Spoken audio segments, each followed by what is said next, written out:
just I saw so many reviews about Mortal Kombat 2, and I was just like so many positive ones, and I'm just like, I do know, dude.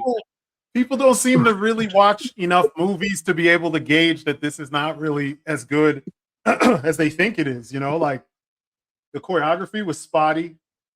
Mm-hmm. I'm starting to get annoyed with Ludi Lin because even though he had the best, him and I think his name is Max Huang had the best Yeah.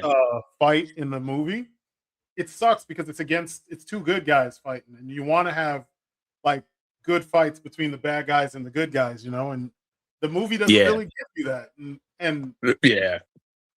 it's strange. It's real strange. They shoehorn Scorpion. It's interesting. It's Go ahead, go ahead. interesting with. Oh, I didn't even realize you was it cutting out? Yeah, a little bit. Oh, okay. Mhm. No, man, but it's an interesting movie, man, because from a movie aspect, I think people are overrating it, and from the whole knowing the lore of the games, it's weird the stuff that doesn't bother people, and I Yeah. think it's all because of the fan service. Like, I wonder without all that fan service, would people be saying the same thing? Because they did this with the first one, even though the first one was kind of Uh-huh. universally like a letdown. Yeah. A lot of people overrated that. And when I finally saw it, because it took me about a week or so to see the first one, when I finally watched Damn. it, I was like, this is why people were overrating it, because it had the violence, it had like fatalities. Same with this one. It has all of the stuff from the video game, like cosmetically, Yeah. but barely any of the story is there. Like, Yeah, man. They it's they jacked weird. up everything with the story. Ooh. I mean, dude, to me, it's weird that people don't have a problem with what they did with Liu Kang. Yeah. I'll, And Raiden. I'll be, yeah, and Raiden. Like, I'll be honest, I'm biased when it comes to Liu Kang because he's my favorite Mortal Kombat character. He was the first character I picked, like when I Yeah. first played the game back in the day for the like at the arcade, because he looked like Bruce Lee. So I was like, Exactly. that's my dude, and I literally I picked him day one. Yep. so I'll admit that I'm biased, but I told my friends that we were with, and I told my wife, I was like, even if Liu Kang wasn't my favorite, I would still have a problem because I know in the story He's the he's a hero. much bigger deal than what they Yeah. make him in these new movies, man. Yeah. He's the hero of the game. I mean, so much so that he becomes a god in one of the Yes, timelines, and they yes, completely shat on him. I mean, maybe they're gonna find a backdoor way to get him to that point, but it just feels weird that like you had two movies and Liu Kang hmm didn't deal with any of the villains in either of the movies. and That's and crazy. And to go along with that, because that's exactly what I was saying too, because a couple of my buddies at work was like, oh, it looks like they're gonna probably turn him into the fire god Liu Kang. But I was like, okay, cool. But from a movie standpoint, they didn't earn that. They I didn't allow know. that character to earn becoming that, because in the first movie, it took so long for you to see Liu Kang come on the screen. Yeah. Then he's a background character, and then in this movie you do give him more to do. He arguably has the best fight in the film, but Oh yeah. then you ruin it all again with killing him at the end of it. Yeah. And I don't care in which way you do it. Oh, he ascended, he didn't really. No, dude, that's stupid. Like, and He then you died. have him utter the words, I'm not the chosen one, my Yeah. duty is to bring, like, come on, dude. Yeah. Like, nah, Yeah. man. The audience is getting dumber. And like Yeah. people aren't seeing it because they're like, excuse me, they're being satiated by all the like bells and whistles. Like Yeah. like you said, cosmetically it's dope. And as far as the bar was super low because of the first movie. So the second movie just had to Mhm. be marginally better than the first. And people were gonna be like, Yeah. yeah, my God, it's great, dude. Oh my God. And it's like, yeah, nah, Yep. it's not. Like first, we can go through from the beginning. I liked Mhm. the intro because you got to see Edenia, and outside of a few of the cutscenes from between MKX and MK1, Yeah. maybe even MK9. I don't remember. MK9 I played just a little bit, and I was kind of like, yeah, you're getting a little foul for me. Some of those fatalities and stuff, I was like, God, this is getting foul. It's not even fun. But I like the gameplay of MK9. But Yeah, between yeah. those movies, those games, I'm sorry, the cutscenes gave you a little glimpse of Edenia. And if you read some of the comics, you might have seen it. But this is the first Oh time we're yeah. really getting to see it in the in the movies. And I don't even think they showed Edenia in MK Conquest, the TV series. I was a No, huge I don't MK think they fan back did. then. Yeah. Yeah. But it looked cool, and it was cool to see King Jared, and he actually seemed like, for the most part, he was pretty formidable. It just felt like they rushed through his. It was like, let's speed run the backstory of how Shao Kahn got in charge. Like we're just gonna hurry up Yeah. and get to the part where he gets killed, because the fight was okay. It wasn't really like, I don't know, like, I'm coming from the school of like Donnie Yen and Jet Li and Jackie Chan and Bruce Lee and all Yeah. those guys, Scott Adkins. And I'm like, when I watch this, I'm like, why don't you have any of them either choreographing the fights or in the fights themselves? Like, you could have had the stunt people. I know the guy that played Jared is a stunt dude. He was in like Ong Bak and not Ong Bak, the other one. Tom Young-goon, the protector. He was in Yeah. that, Yeah. and he's had a couple of his own movies. I think he's Vietnamese, if I remember correctly. But homeboy can do more, but the fight wasn't choreographed with him doing more. Instead, it was Right. like, let's real quickly establish that Shao Kahn is a tank, and it's like, look at him, you can tell he's a tank. Let's come Yeah. up with clever ways for people to deal with him or try to deal with him. But Yeah. there's that, and then there's the when Jared ultimately dies, Katana acts like an adult. People were pointing this out, and I was like, yeah, she cried a little bit, but then she quickly was stoic and like no emotion. Yeah. And like, there's a couple of messed up things about this if you know the lore of the game.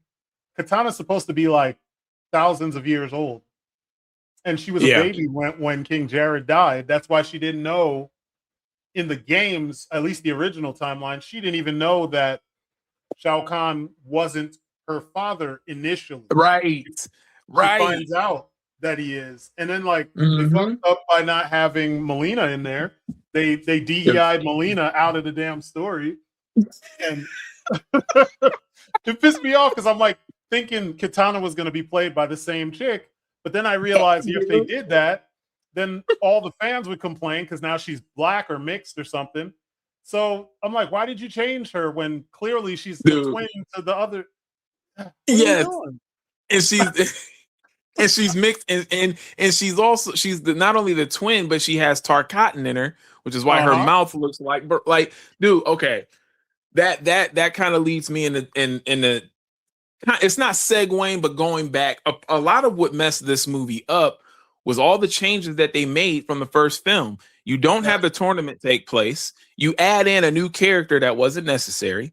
Yep. And then on top of that, you kill characters too soon before a tournament even starts. So in this movie's Mortal Kombat universe, you've done so much that shouldn't have happened already. You killed Jax. Why did that happen? And this is their first tournament. You kill Liu Kang. Why did Liu Kang not have a one-on-one fight with Shang Tsung? Like, there's so many things. It's like, this is why it's like, dude, when you are creating something that like something from a video game, an old TV show, the story is already there. That's the easiest layup possible. All you have to do is, how do I bring this story and turn it into a movie script? I don't have to do, I mean, like, to me, that should be the easiest job for any writer in Hollywood. It's crazy. I agree. It was like they thought that they cooked with their story in the first one. And it's like with the Arcata and all that bullshit. And it was like, no, you don't need to add anything to Mortal Kombat. It's been around for 30 years for a reason. 30 years. There's not that many like fighting games that have been consistently or even off and on around for 30 years. And here you are, you have one, and now you got some doofus changing stuff and adding his 2 cents in, and it's like, no, you don't have it like that. You're not good enough to do that. You have to first Right. understand what it is that, what did Midway and NetherRealm Studios put in motion? I guess it was Midway first that made this work so well that it could last all this time. And you got to respect it. You know, I watched Yeah. Spider Noir last night, and it was good, but a lot of the story and a lot of elements didn't come from the comic. But the way that they used the elements that they added, it was almost like they substituted things from the comic with the characters that they focused on in the series. And that if you're gonna make drastic changes, you kind of need to follow the roadmap that's set out by the pre-existing material, the source material. Otherwise, you end up with this problem because you could tell they probably didn't think they were going to get to make a sequel. Yeah, probably because you could, just by why is it that Liu Kang hasn't fought Shang Tsung yet? Like you said, why did they start the tournament like the first tournament we get to see, and Shao Kahn's already there? Like, where's Goro? You had Goro get killed by Cole, and like, Cole's not even immortal. What the? It's so weird when you think about it. And like people they used to say, I don't want to see the same thing I already know. But I'm like, but isn't that the reason why you show up to this? Like, it's called Mortal Kombat for a reason. Dude, okay, that right there, you have no idea how I'm sick of reading the comment, and I'm sick of hearing my boys at work talk like, yeah, I'm sick of seeing Liu Kang be the dude. I'm like, what are you talking about? Yeah, I'm like, exactly why you're here.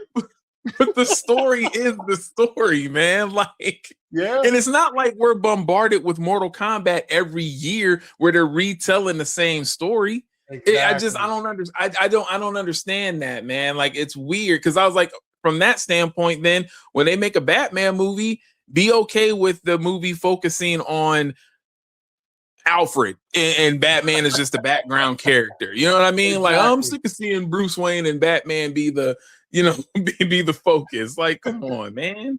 Yeah, it's a weird thing. It's like people have been conditioned to come to these conclusions, and it doesn't make sense that they come to these conclusions because it's like, I don't know, it's counter to the point of the actual, whatever the thing is we're watching. Like, you come to Batman movies to watch Batman. You want to see him do stuff. You don't want to see somebody else's idea of Batman. You want to see Batman, the one that you grew up, watching, the character you've been reading in comics. You want to see some type of, presentation of that character that's close to what you know. Otherwise, what's the point, But people don't seem to agree, which is strange. But it is.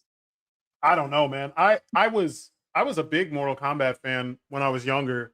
I think by the time the newer games, like the 3D games, the first bunch, that's what turned me off to the system or to the franchise. Like 4. Yeah, like I didn't like Mortal Kombat 4. Like that. Yeah, nah. Oof. It was bad. And there's people who argue with me about it too, and I'm like, yo, it was bad. I mean, you have to remember the same time that game came out, we had Marvel versus Capcom 2, we had Soul Calibur, we had Tekken Tag Tournament. We had there was just a lot. I mean, we had Power Stone, we had another one. Dead or Alive 2 or 3. Oh yeah, Dead or Alive. Yeah. Like, all those games looked and played way better than Mortal Kombat 4. People were just happy to see Mortal Kombat 4 in 3D. That was it. And so it's strange to me that like there's so many people that are talking about the movie that were playing those games. They played the MK Gold where it had everybody, or the trilogy where it had the first 3 games, all the characters from all the games. And they played 4 and they played, the PS2 era Mortal Kombat games. And they just didn't pay attention to the story.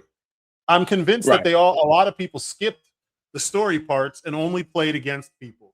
And that's why whenever these movies come out and they're so far off, nobody seems to get it. And that what you just said is literally what I was like wondering myself is like, okay, dude, are they just like the online, like they get the game and they just go online and don't really focus on story stuff? Because if you do focus on a story, I don't know how you come out of MK2 just absolutely loving the film, man. I don't Exactly. know. Yeah, It's weird. And then the whole thing with Cole Young, and I know they were trying to, correct their mistakes by killing him off. But at the same time, it's like, well, if you put so much effort into making him such a big deal in the first movie, you why get rid of him so quickly in the way that Mhm. they did? He was almost sympathetic. I almost felt bad for him in the movie. I was like, well, damn. I was like, well, now I kind of wanted to see him live a little bit longer. It's like, well, you Well, already messed up by putting him in the movie to get rid of him so soon. yeah. I don't know. Again, to me, it feels like that also messed up whatever they were trying to do. Like, Hmm. I don't know. And then I don't know, dude. Yeah, this is weird. He's a character that shouldn't have been in from the get-go. Like, you have everything is right there for you. You have Johnny Cage, you have Sonya, you have Liu Kang, you have Raiden. Oh, and by the way, they did not show the relationship between Liu Kang and Katana, and they did Yep. not show a relationship forming of Johnny Cage Johnny Cage flirting and with Sonya. Sonya. Yep. And so, like, why? Like, there are so many things that were done with this where it's like, wow, how do you get it this wrong? Like Yeah. what? And just like what I said with the first movie, they thought they cooked because they were like, we're putting in all the special moves, we're putting in all the fatalities, and to kind of go back what you said earlier about like how the fights were like hit or miss, they were. Mhm. And I'm gonna tell you one of the things that I picked up on why the fights were hit or miss. Back in the 1995 movie, everything was martial arts based. If you go back and watch that movie, it was all like hand to hand combat. Yes, they were doing some of their special moves, but they would do them like once. Yeah. This, like Sonya versus Sindel, that felt like what you would see in like a superhero movie. You Yeah. just kind of you're spamming your Spamming their move. moves. Yeah. Like literally, like so there was no real combat. Like Sonya just kept throwing her rings out, and Sindel kept screaming.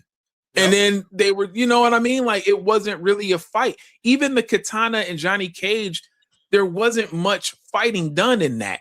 You know what I mean? Like he was Yep. running away from her. It just, I don't know, it was weird. Like Yeah. fighting really didn't happen much until it was the Kung Lao and Liu Kang fight, Yep. And the then the Noob final and part. Scorpion fight. Yeah, Yeah. like, but other than that, everything was, even when Jax fought Jade, it didn't Weak. really, It it was was weak. weak. Yeah, it was So really weak. weak. Yeah, I So was yeah, frustrated because Jax is one of my favorite Mortal Kombat characters, and they murked him like he was a nobody. I'm like, man, this is bogus. Why did you do him like this, man? Just killed dude, him off like he was nothing. I'm telling you, man, I wish you could have saw me in the theater, man, because that last part of the movie, I wanted it to be over. Yeah, man, it was I bad. It was so I bad. I was never pissed. and Oh, when I I was and pissed. when I tell you, I think I've had one other experience like that in the movies. Um, but it's been a long time to where it gets to a certain point and I'm like, all right, I don't even wear a watch, but I'm looking at my watch. It was one of those like deals, man. I'm like, dude, I'm Yeah, like, you gotta be kidding me, man. But yeah, everybody I was clapped at the pissed. end. Everybody was hype and happy. And I'm like, dude, look, it's cool to see all the things. To their credit, I want to see those details. Like you want to see the special moves, you want to see fatalities happen, but at the same time, get the story right around All everybody, of that. man. Yep, I agree. I agree. Like, and I I think, at work, I go through this argument with my coworkers about being a captive audience and having the story make sense. The story you're telling uh-huh, me makes sense because I like to be a captive audience and I like to sit and listen and see all the things that people think up. Like you're bringing me into your imagination, and I think that's cool, you know. But hmm when they do it, they got to be aware of what they're trying to tell me. You can't be forgetting yeah, things from moment one to moment two. Like, like Transformers.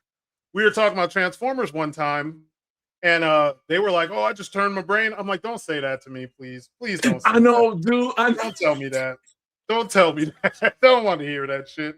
You don't need to turn off your brain to enjoy a movie. Come on now. It's not that difficult. Like, come on. This shit hurts Dude, my heart.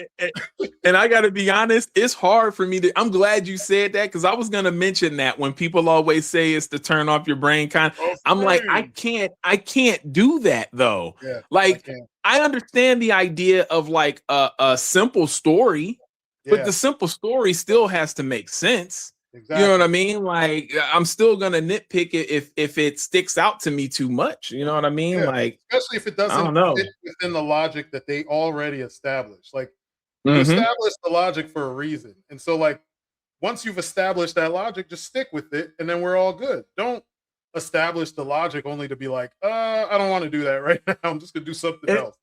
You know? Like, I mean, dude, it's just like with the 2021 Mortal Kombat movie, how everybody knew that they were chosen because they had the Mortal Kombat like symbol on them. They never showed any of that with Johnny Cage. Yep. They never showed any of that. Yeah, they got rid of that whole thing. It's like everything that they set up. Yeah. I'm like, why did you even come up with that in the first place? It doesn't even exist in the world of this story that you're telling. But right. It's annoying because they don't have to do this. They keep doing all these weird extra things, and it's like, yo, just keep it simple. That's all you got to do. Yep.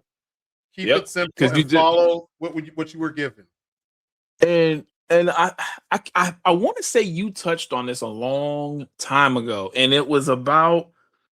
I feel like it was about the X-Men movies, and it may have been you. I could be wrong, but it was something along the lines of, at least it's my mentality, so I could be all messed up right now. But the thing that annoys me when they change so much in the story is the people that you capture that are new to that thing that you're like recreating or redoing or whatever. Once they go back, because people do this, once they go back and they're like, okay, I kind of want to read the comics now after seeing the movie, or I want to watch this old thing. So then when they watch that old cartoon or they read that comic or they play that video game, they'll say to themselves, wait a minute, the movie did not show this character doing this. They didn't show that Cyclops was like a leader in this type of way.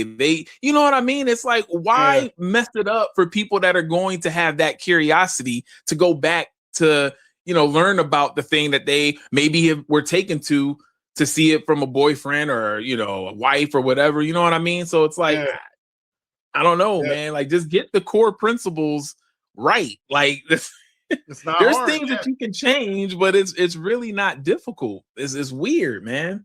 I agree.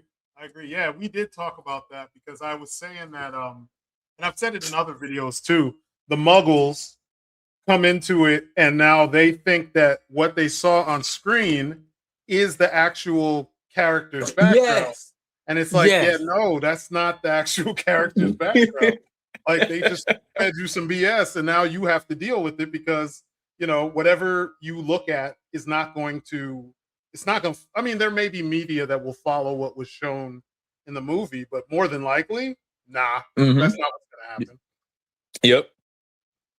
Yeah, it's crazy, man. Like, they don't see that they're doing a disservice. I think Marvel is seeing it now because Marvel's comic sales have been super low for the last couple years because of like after post Endgame or Infinity War, that whole thing. They've been just failing because nothing ties into anything. So fans that read the comics are getting one set of stories that are mostly subpar. Then fans of the shows are getting another thing, or the movies. I mean, they're getting another thing, which is also subpar. And it's like there's no cohesion. They need to be on the same page. And then funny. Go ahead. No, I was just gonna say, and then you got the whole thing of like where they do it with the lesser known characters when they are a big deal, like the Guardians of the Galaxy. Then the comics start to mirror that new version of the Guardians of the Galaxy, not the old one. So I'm like, why are we doing this, man? Like It's Like Drax is frustrating, not a man. bumbling idiot. I mean, just all of Exactly. these things. It's like, God, he's dude. such a punk in the movies, man. Yeah. We were talking about this. I was explaining to my son, he's called Drax the Destroyer because dude is like ridiculously powerful. He's strong. He was designed to be able to kill Thanos and stuff. And Yes. Yes. somehow this guy can't do it. I'm like, this guy can't even fight Ronan. Like he got served by Ronan. I'm Yeah. like, come on, guys. Like, you didn't know that this character is supposed to be great. I mean, partially with him, I know that Dave Bautista is kind of a bum when it comes to like choreography. I'm not trying to Yeah. diss the guy, but I noticed a theme. There's been a couple movies where he was actually good physically and he threw combinations and stuff. But like Yeah. ever since the you remember the remake of, I think it was Kickboxer, Yeah. that Yeah. he Yeah. played Tom Poe. You Uh-huh. could see it, dude didn't do a single combination in that movie. Right. Single combination. He was throwing one attack multiple times. That was it. And Yes. nothing was complex. There was no, and this guy's got multiple black belts. He does jujitsu. He should know like how to throw proper combinations and such. I saw him in a movie years ago with Rob Van Dam, and I Yeah. think it was called like Wrong Side of the Tracks or something like that. Dude, it was Yeah. awful. It was awful. I was embarrassed for him because I like him as a wrestler, and I'm like, you should lean into that if that's what you're choreographing a wrestler. But Yeah, that's true. Yeah, that's true. Yeah. he didn't do shit. Rob Van Dam actually looked cool in that movie, but Batista was terrible. He looked like it was his first day ever throwing a punch. Like everything looked so sloppy. Then there was that one movie he did not too long ago with Scott Adkins was in it with all the assassins that were coming after him. Yeah. Terry Crews yes. was in it. Yes, that was came called. out recently. Yeah, it was recent. And he couldn't fight much in that. He was throwing people around and occasionally land a punch, but it was like nothing out of the ordinary that would solidify his role as the best of the best, like they say in the movie. And I'm like, stop using the choreographer that you use. Use somebody like Jeff Ward or somebody like Larnell Stovall, who did the Undisputed movies. Yeah. Because that guy knows a lot of different styles and he likes to incorporate wrestling in his stars style, their fighting style. Yeah. So it feels like that issue is what was wrong with Mortal Kombat, on top of only 2 of the people in the cast being martial artists. I'm tired of movies about martial arts with no martial artists. There's guys on YouTube making short films. Did you see the one I put in the Discord the other day? There's yeah. It was YouTube, but those guys are stunt people. They're working stunt people now, but all of them started out on YouTube. And there's YouTubers that could do better work than this. And because that exists, they have no excuse. You know, it's like now you need to go all out and make sure that everything looks dope because, you know, you have people that can do it for less than whatever Hollywood is charging, you know? Yeah, that's what it's about. You got to it's about making things look good, man. And like whoever you cast, you got to you got to make them look good, man. You got to make them look as best as you can. Because it, like you said, like the choreography was spotty, man. It was all, I just remember the fights being so memorable, dude. Like it's hard. I can remember moments of the fights in this new Mortal Kombat movie, but that 1995 movie, I can remember everything that was happening in those fights, dude. And that's like the Johnny Cage, Johnny Cage and Scorpion, that fight was super dope. Reptile versus Liu Kang, like all of this, everything that they were showcasing in that first movie was like, yes, it's a martial arts movie. You know what I mean? Like it's showing like hand-to-hand combat, and it was showing it in the best way, man. It was dope. Yeah. And even that movie, it's great. And but it tries to do, like, it added that like Hong Kong flair to Mortal Kombat. And it's not even, I mean, at that time, Jackie Chan was putting out like Rumble in the Bronx and stuff. And the choreography in that movie was better. But you could still look at you still were watching martial artists do martial arts on the Mortal Kombat films. and that's what was lacking here. That's why the fight with Max Huang and Ludi Lin, who is not a martial artist, that's why he just trained really fucking hard. He's really Yeah. physical. You can Yeah. tell. And Because he did you likes also what's what's up? Oh, I was gonna say going back to that 95 movie, another thing I liked and appreciated was they made everybody have a different style. Like you Yup. remember the way Sub-Zero moved so Yeah. different in his fight with Liu Kang than like everybody had a style in that movie. Yeah. That was cool as hell to watch, man. Yeah, and they went further with the tour and with Conquest. Yeah. Because Yeah. Conquest used to do that. I remember Noob Saibot did capoeira, and he was like covered in like this weird ink or something. He'd be Yeah. sliding around and stuff, and it just looked dope the way that his movement was. Because normally you don't see a capoeirista dominating. Normally they just kick and then they get punched in the balls and it's over. And in this case, you actually saw him serving ninjas and Zero. He was beating the shit out of Zero, which was cool. Yeah. It's like I like when they do stuff like that. They were using their imagination. Freaking Mhm. JJ Perry was, I think he was Sub-Zero on Conquest, and he was Scorpion in Annihilation. Yeah. But even his team, because he has his own stunt team as well. They did that that Jamie Foxx, what's it called, Day Shift? Yeah. Night, Yeah. I think it was Night Day Shift. Yeah, that was the vampire. was that the vampires? Yeah. I said zombie. Yeah, vampires. He was his team did all the stunt work in that. JJ Perry. And Okay. and they had some good stuff. Shit, Scott Adkins was in there. And Yeah. it was good. Like the fights were good. If you're watching it as an action flick, I mean, he made Snoop look formidable.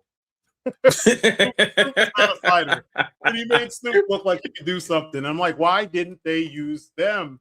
I just choreography being so important for a martial arts film, it's strange to me that they won't put in the work. I mean, I'm sure everybody put in the work to try to learn what they were asked to learn, but like from the production standpoint, you would have wanted to go harder and make things, like more legit, and then sprinkle in the ingenuity with their special moves, because Shao Kahn was on point, but he wasn't fighting anybody else that was on point. And that's I know. Yeah. And let's not even forget, we got to talk about the plot point for Shao Kahn, like his goal. He wanted the amulet of Shinnok so that he could become immortal. Mm-hmm. I'm like, the dude already is like Superman when you fight him, just standard. Why would he want it? That's insulting to his character when overwhelming force is like the whole point of this guy. That's how he took out the world. He just came in and just bum rushed everything, and he was the strongest dude.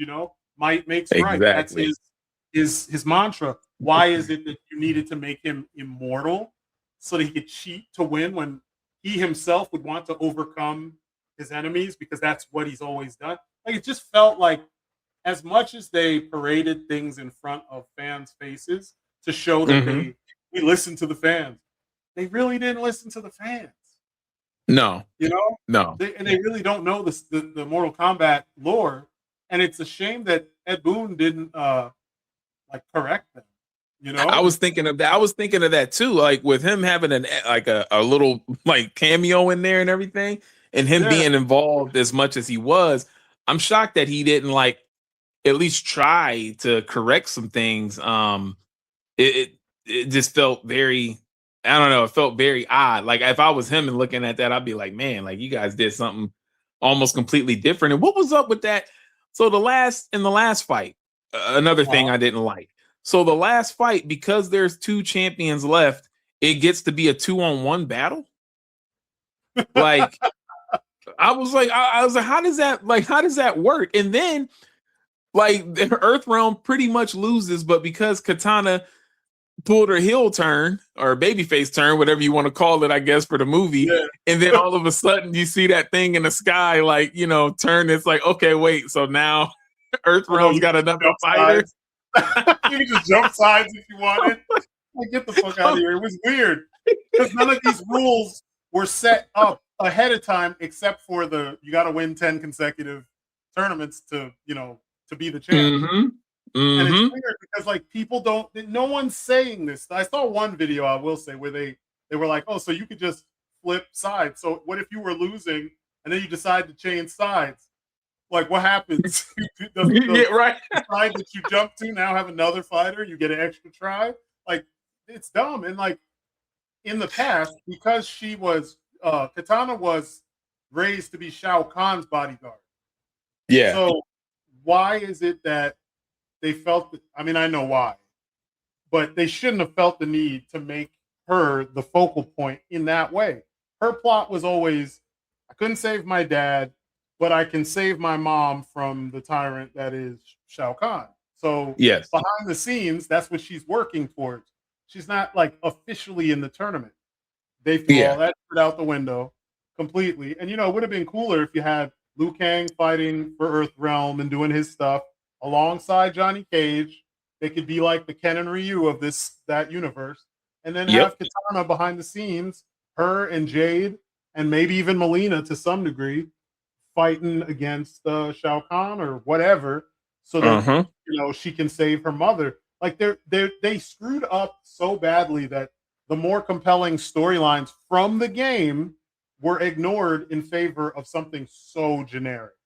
Yeah. Because she just happened to get choked out in the palm of this man's hand, and then she just has her kung fu movie, training montage moment, and remembers her training, and then she wakes up, gets more air in her lungs while being choked, Yeah. and gets the ribbon and the blood. Like, what are we doing? This doesn't even make sense. Johnny Cage didn't win a single fight. Well, he wins technically against Baraka, but he didn't win the one fight in the tournament that he fought. And I'm also not understanding the idea of making Baraka with like Drax. He was Drax. Yeah. I mean, Baraka was Drax in this movie. And that's another thing that like this kind of can speak to a lot of films that do this. There are times that it can be passable, even if I don't like it, if the movie overall is good. Yeah. But this need to make one character just so like over the top goofy makes no sense, especially when they make that character, like if it's like a kind of an imposing character, like they kind of did it even in was it Thor Love and Thunder, what they did with Zeus. Why like why would, that's the characterization that you come up with. It was so weird, man. And it's like we don't you can have comedy in movies, like you can have comedy, but Johnny Cage can be that comedy. You can even have other characters say like one-liners or jokes that might hit. You know what I mean? But you don't have to go over the top, silly, goofy with because it's out of place of the tone that you're trying to tell overall. That's true. It's very true. But we all know why that is. I could almost guarantee you that Zeus was written that way because the writer, the screenwriter was a chick. And so they have to undermine powerful dudes because that's the era that we live in. Or a dude was doing it to, please his boss, who might have been a female. And that's the way that these days. It kind of sucks because it's at the expense of a good story. You get these cheap shots. And the story could have been good, but there was a lot of like girl power stuff going on. I hate the whole female Thor, like, no, Jason Aaron needs his ass whipped for that shit because like Thor is not a mantle. It's fucking God's name. It's that God's name. It's a whole nother culture that's their pantheon. That is a character. His name is Thor, Odin's son. He is the son of Odin, who is the all father of all of the gods in the Norse pantheon. And you just said, oh, well, it's a title. It's a title. Yeah. Like, come on, man. Like, to me, that was really weak, super weak, and like. The way that they didn't use the real Gore, they should have used him. Oh, are you playing Mortal Kombat right now? It sounded like Shao Kahn. Or I mean, not Shao Kahn, but the announcer for Mortal Kombat. Oh. But let me take a moment to give a shout out to our new sponsor, Dubby Energy. Dubby's the new kid on the block. and they're offering something that we all could use a little bit more of, and that's energy. I do a lot of work between YouTube, Strydent Design Forge, and my day job. So, anything I can take that helps boost the energy that I need for, concentration and, working to the best of my ability, I'm taking it. And W does just that without the jitters. My favorite is the Japanese soda flavor, as well as the Oda Restore Potion. I dig it a lot. But if you want to get some, use my discount code KnuckleUp26 and you'll get 10% off. And I mean, it's a little something, it's a little something. Maybe in the future it'll be a little bit more, but I think you'll dig it. Thanks again to W Energy, and back to our regularly scheduled program. Yeah, man, I don't know. Sometimes that stuff, I can't say sometimes, almost all the time. If I notice, it kills my enjoyment of the thing. Like She-Hulk, that characterization of She-Hulk was all over the place, and it wasn't She-Hulk. And yeah, the people who were working on the series did not read those books. They took a look at the covers and probably judged them, and then made up some bullshit that was lame. And it was like the character, very much for a lot of us that were reading it back in the day, we were like, damn, that's a hell of a woman. Like when we were kids, because she was a grown-ass woman. Then you get to this, and it's like she's whiny and complaining, and she's a terrible human being. And it's like, we're supposed to expect her to want to save us? Like, that's not cool. You're not doing women a service by writing them like that. Like, Sonya has one setting. She can't even break character for 5 seconds to notice the dude who was throwing his life on the line and kind of flirting in between. And in the games, we know that they have a kid because Cassie. Yes. So it's like you couldn't even leave. You couldn't even make a little, illusion to that idea that the two of them will have a relationship. Like, because I thought they were gonna at least do it a little bit. I thought they were just kind of keeping it from the trailer. I was for sure he would like talk about how good she looks in some sort of way or whatever. But they did nothing of that, man. I'm like, dude, like, what story are you trying to tell right now, man? and then going along with like, okay, so one of my buddies at work was like, well, they did say that Liu Kang was like, yes. I was like, that's the problem. They broke another rule with movies. You can't just have a character tell the audience about another character, about how good they are, they're our best fighter, when the movie has not been showing them that. Like, you had Sonya say that, but it's like, well, in that first movie, Liu Kang was a jobber. Like he was just in the background. And then and then it's like, and then in this movie, yes, again, you give him more to do, but we see him, and then it's like, I remember when she said that dialogue, I was like, but yeah, in the first movie, it was all about Cole Young. It wasn't about Liu Kang being like the chosen one or like the guy. It just, I don't know, man. I just feel like they really messed up. That one video that I watched in your Discord, it was like a 10-minute video where that dude came up with an idea of if they wanted to like build a Mortal Kombat universe.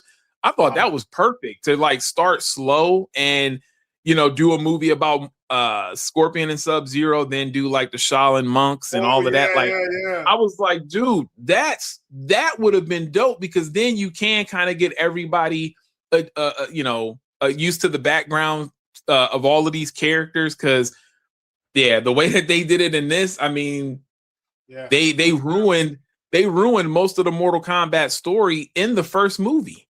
Yeah.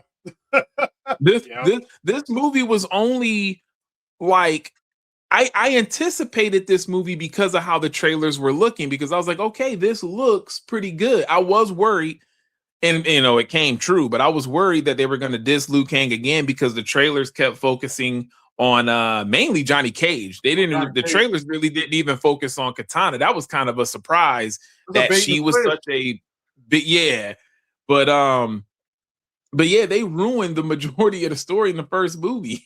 They should have really just started over completely. I know, just ignore all of that, because now they have to explain why Melina's dead. Yep, they got to, Where's and then Melina? and they've already set up now that no death, like death doesn't really matter, so there's no stakes in it. It Yep. sucked to see characters die, but even at the end of the movie, Raiden is like, "All right, we got to get everybody back." I'm like, Yep. "Whoa, wait, whoa!" And I know that Yeah. characters do come back in the game, but for the movie standpoint, with losing so many prominent characters this early, and this was their first, not the first, it wasn't the first Mortal Kombat, but it was the first tournament First for one we these. get to see. Yeah. Yes. And you do all of this. And I don't know if you heard, but they wanted to like kill everybody and just have Katana be alive at the end. Oh And I was like, my they were really gonna like I think the dude said it was gonna be some like Game of Thrones kind of like where everybody just dies. I'm like, dude, like Stop it. That's that's not Mortal crazy Kombat. at See, I all, don't- man. they need this is why I said this one day at work and someone was like, that's mean. And I'm like, no, it's the truth.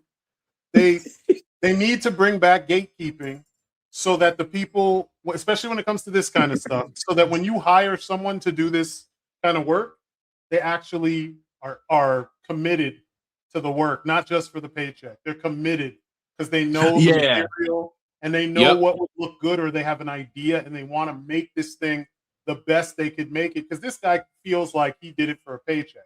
And you know, Yes. someone who doesn't get enough credit, who doesn't just do it for the paycheck, they actually are connected and committed to the franchises that they, and I say that as in like you're somewhat a fan of what you're working on.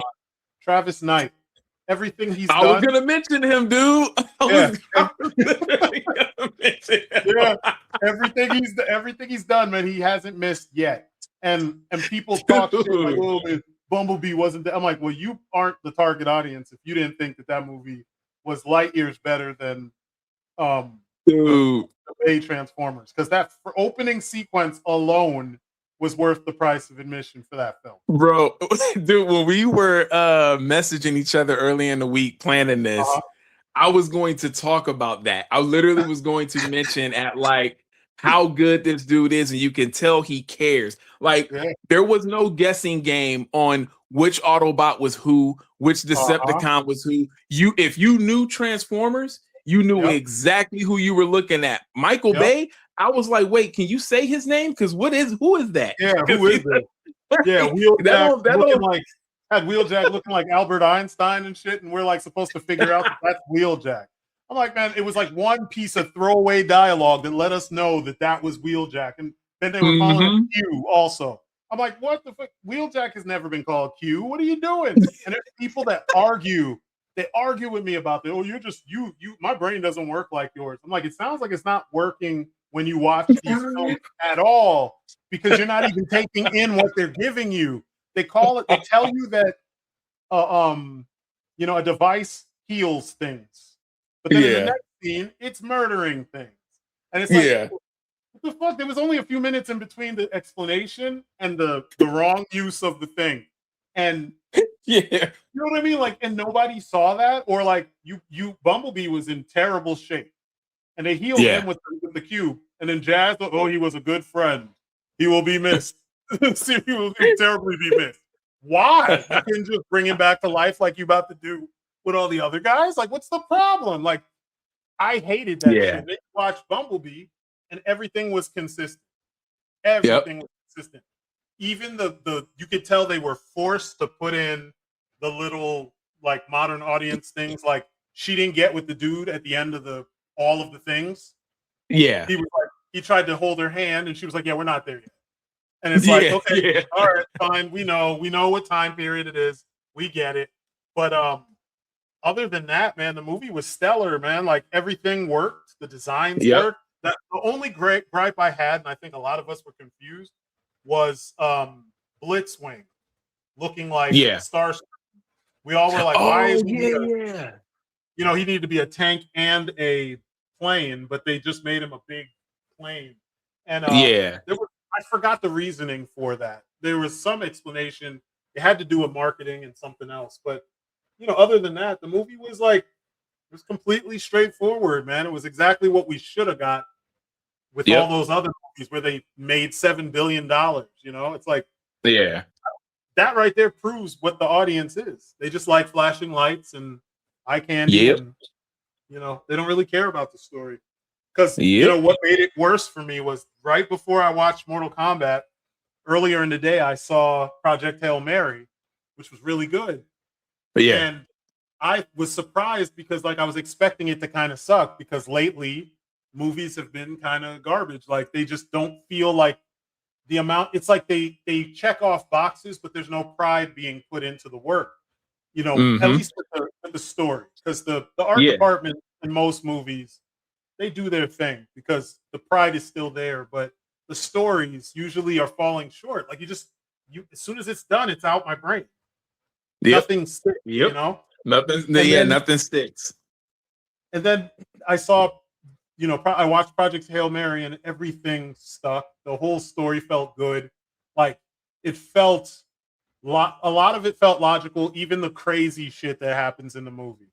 Because like, I didn't see the movie, but I'm wondering if you had the type of feeling that I had recently. Well, me and my wife, where when you see something good, it further kind of highlights how bad a lot of other stuff is. Yes, that's exactly what happened. That's because exactly what happened.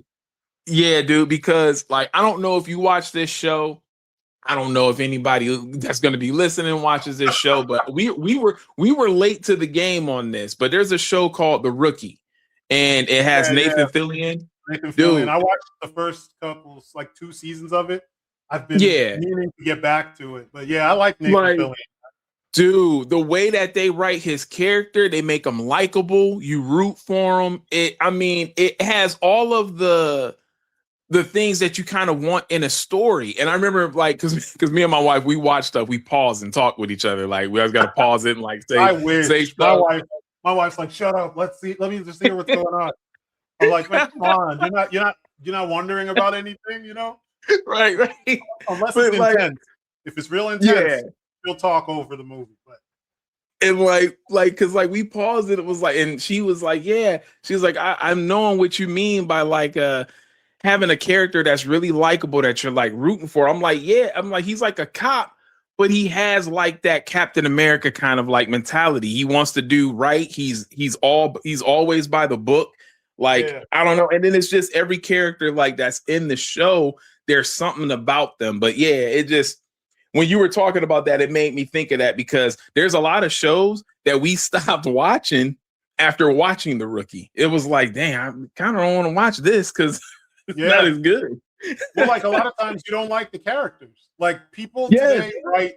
There's a problem with a lot of people call it millennial writing, where it's all quips and they're so proud of themselves, but they haven't done anything.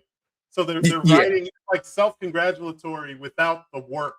There's no earning things. You just act like you can do all the things, and all the characters are so overly capable in ways that they couldn't be, given their age, given their skill set, whatever it is. And we're supposed to believe, after we watch them fuck up for an hour, that they're the hero of the story. And it's there's no way, unless you increase your skill set, that you would be able to do that, But and that's what they missed the mark on a lot, man. It's they don't know.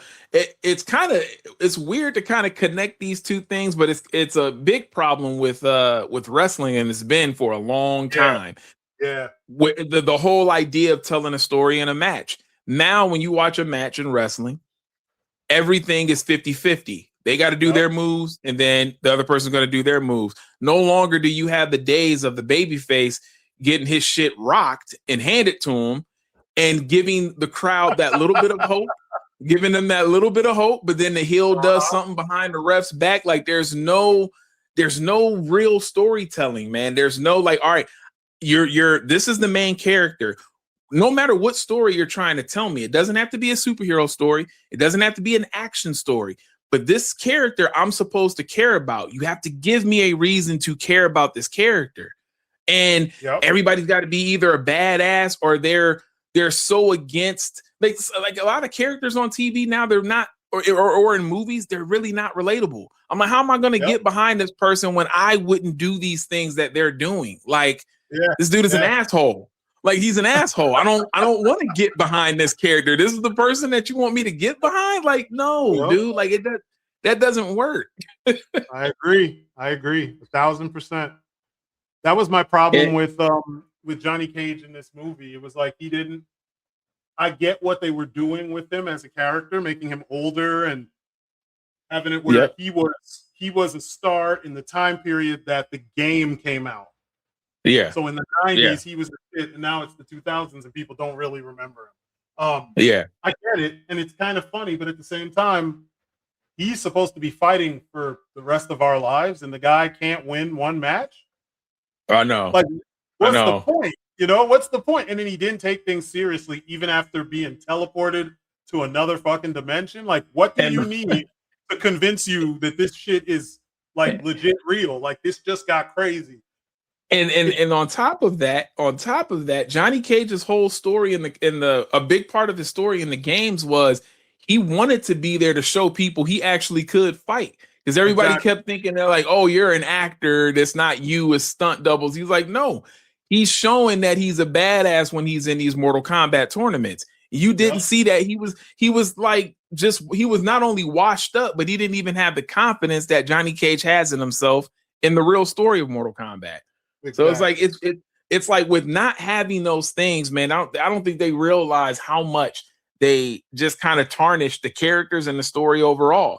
Like Luke, again, going back to Liu Kang, that dude is like perfect for being the hero of Mortal Kombat. Why not show the audience that he is that guy?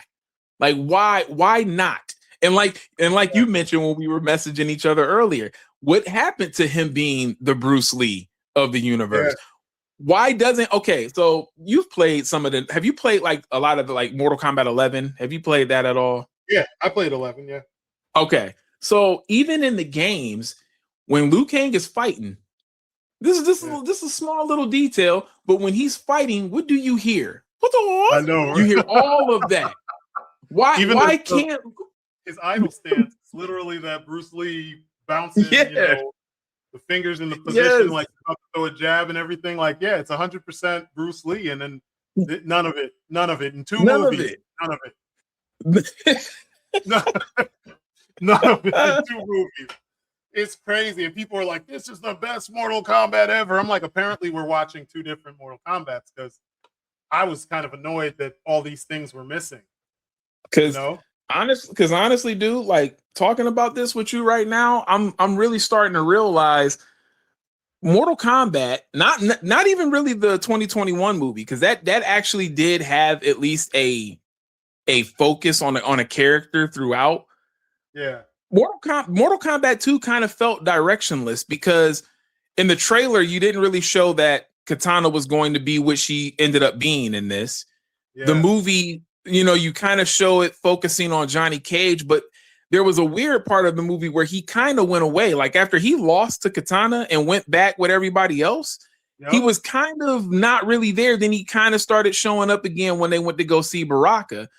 And then meanwhile, you're not showing necessarily Liu Kang take charge and be that guy. You put Raiden on ice in a dumbass way. Had him get his throat slit. You like the God of Thunder's throat? Like what? Like, dude, when you think about it, like Shao Kahn, he carried the movie. He was kind of and it's like that.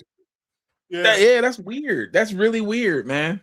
And then look with Raiden, right? Raiden and Jax, probably Raiden first and then Jax. They're my favorite characters. But story-wise, Raiden is one of the most important characters in the story. Because in some of the installments, he either will become mortal so that he can fight in the tournament, or he'll be fighting other threats that are trying to undermine the tournament. We saw him take on Quan Chi and Shang Tsung at the same time in Deadly Alliance. He had that full story in MK, was it 9 or 10? With the amulet and future self sent the amulet. I think it was 10. Yeah. Right? Or that was 10. And like he was, there was an evil, like a fascist Raiden, and then there was regular Raiden. And he was serving people because he just was like, I'm on a mission. You can't stop me. I have to do what I got to do. And then in the movie, he gets his throat slit. He couldn't dodge Luke, fucking Shanks, Kung Lao's hat. Like, come on, Yeah, he's that a was god. dumb, dude. And That they was so forgot. dumb. They forgot that he didn't.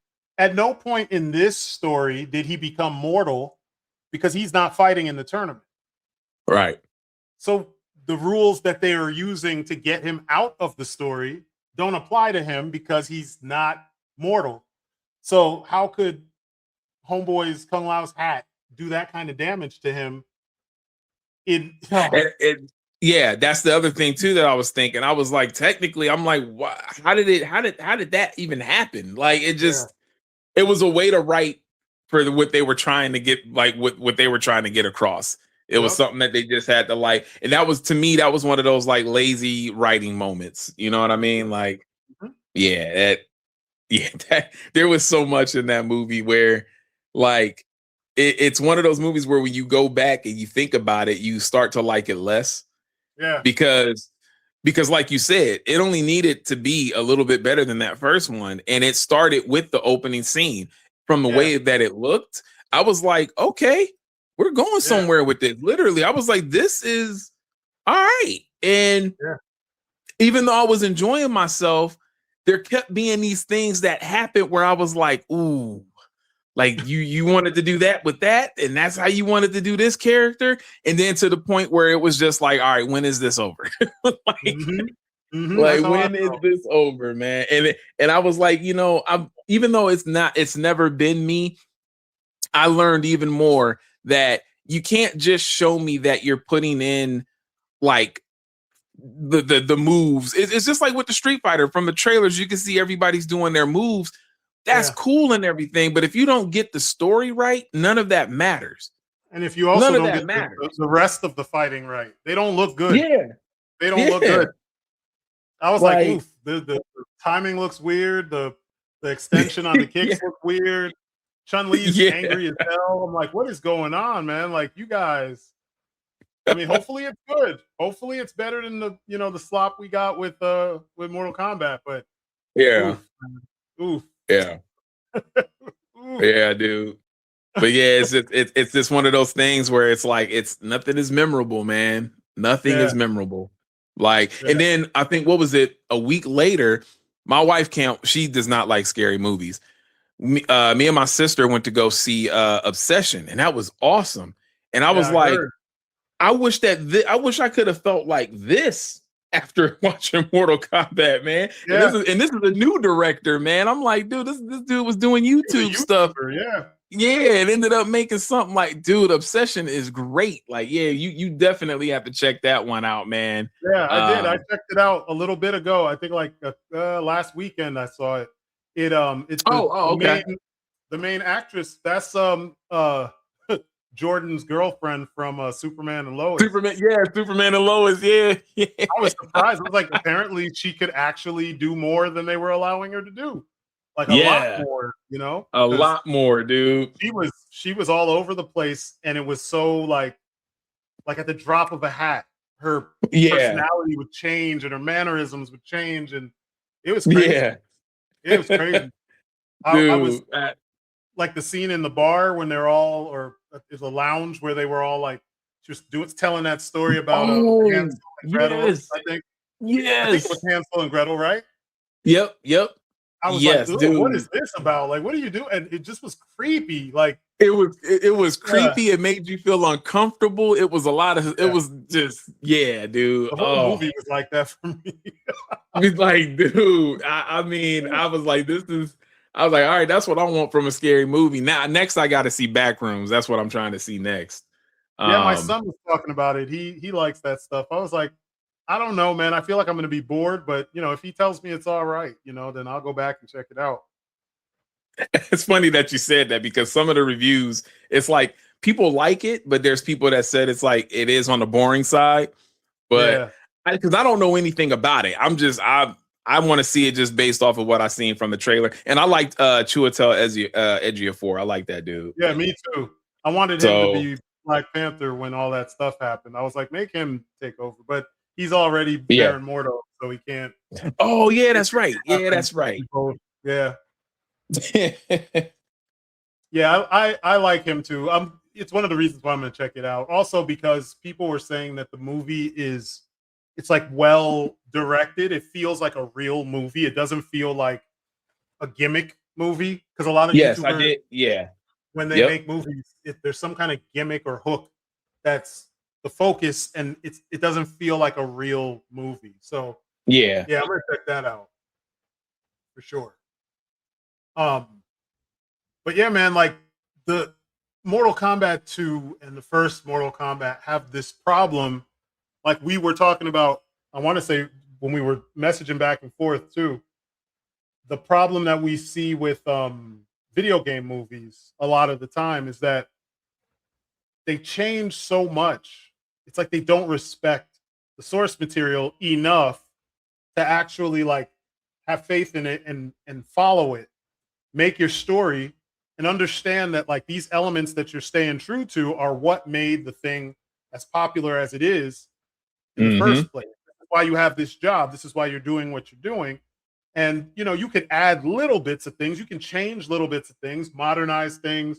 You could Yeah. simplify complicated things, but you still have to respect the source material. That's the Yep. point of this stuff existing. And it's Yeah. frustrating because they never do. They almost never do. And it's like I feel like it's with you, with what you just said, and I also feel like they think maybe we don't care as much because it's just a fighting game. So every time we're playing it, we're either playing against somebody or we're just doing like matches. We're playing, but it's like, no, there is a story to it. And what's funny, the writer had an interview. I saw it was on, I think it was like right after I watched the movie, there was an interview with the writer on somebody's YouTube channel. He even blatantly said, like, yeah, normally Liu Kang is the one that defeats Shao Kahn. And I'm thinking, well, why did you change it? He said in the first movie they put Cole Young in it because they didn't put Johnny Cage and they made it Cole Young because they didn't want another white guy to be the hero of the story. And I was like, so then have you played Mortal Kombat?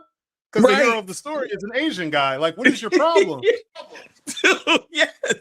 Dude, I'm like, I didn't understand that statement at all. I really didn't understand that statement at all. I'm like, well, good news. Johnny Cage doesn't win the tournament, bruh.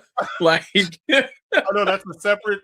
There's like a separate timeline where there's fights that he goes through where he wins against. I think he kills like Shinnok or something like that because his powers show up when he's trying to save Sonya and Cassie. But yeah, I don't know, man. I don't get why. That game I didn't play as much as I played 9, and but I watched a bunch of YouTube videos, and I watched my brother had it, and some of my friends had it, so I'd watch them play, and I took in the information from what I was watching. I don't understand why these people making these films can't do the same thing. It just doesn't make sense to me. I feel. Dude. It doesn't. It makes me think of like even like Joaquin Phoenix, the Joker movie. Oof! Don't get me started. Like it's like, okay, that's not Joker. Exactly. Now you can make that movie, that same movie, because it's Joaquin Phoenix. If you're looking for a star to sell a movie, he's pretty big. Yeah. That's all you need. Make a movie. You don't have to call it Joker though, because that wasn't Joker. You know what I mean? Like they do that a lot. It's like, hey, we could bring in a lot of people if we take this IP. It's like, no, just create your own movie. Yep. Make a good story and create your own movie. Call it a day. Stop trying to trick people to get into the theater. Movie theater ticket sales are already low as it stands, and here you are doing this kind of nonsense, thinking that it's going to help long term, and in reality, what you're doing is damaging the movie theater, like experience, because you keep on gimmicking people into the theater, which you shouldn't be doing. Yep. It's annoying. And then when you got the apologists out there, the people that like, the new Mortal Kombat movies are great. Mm-hmm. It's like one thing that I'll hear people say is, oh, well, Mortal Kombat does have like, they do deal with like different universes and whatnot, but okay, I get it. But the movies didn't set that up. So just because Exactly. the video games start touching with multiple universes and different timelines, until the movie sets it up, that doesn't give them Yeah. the right to just do something brand new right out the gate, because they are supposed to be, this is supposed to be a reboot. Yep. 2021 started the initial reboot. That doesn't mean that you completely change everything. I was under the assumption that, hey, we're going to get pretty much the story of the 95 movie, but with more detail. Mm-hmm. like that Yeah. that's pretty much like with a lot of people, I thought, would have that feeling in mind. But Yep. nah, man, it's just, as long as they got the moves and the fatalities, that's all that matters, man. That's it. And maybe for me, and like again, I'm biased to it because Mortal Kombat is one of my favorite fighting games of all time. So Yeah. I am also speaking from that standpoint of like, well, damn, this is something that I've been playing since I was a kid. You know what I Yeah. mean? Like, so I don't know, dude. It's I don't know. And I don't know. I hate when they mess up my shit, bro. I don't like it. Yep. I don't Yep. I don't like it, man. I really don't. And it's not the worst. I will not say it's the absolute worst, but like there's been so many things that did it better. And I Yeah. don't like the fact that the audience at large doesn't seem to be able to call this out. Yeah. They seem to think that like everything's great just because they saw their favorite characters on screen and that's it. And Yeah. it's like, nah, it's much more than that. Yeah. But I mean, because I could tell you this movie, if they do get a 3, I don't want to see it. That literally, this movie made me not want to see part 3. Honestly, the first one, before the trailers for 2 came out, I didn't want to see 2. I was like, if this yeah, is what they're going to be doing, then they've already ruined the majority of like what the story is. They've literally, like, when 3 comes out, I will not be going to the theater to see it. I don't care how cool they make the trailer look, because I know they're going to do it. That's a part of I marketing. agree. Anybody can make anybody can make a movie look good. We've seen dope Yeah. trailers. I mean, we still continue to see like today trailers that make the movie look amazing. Then when you go see Remember the like, first Suicide Squad? oh Shit. yeah, The trailer was amazing.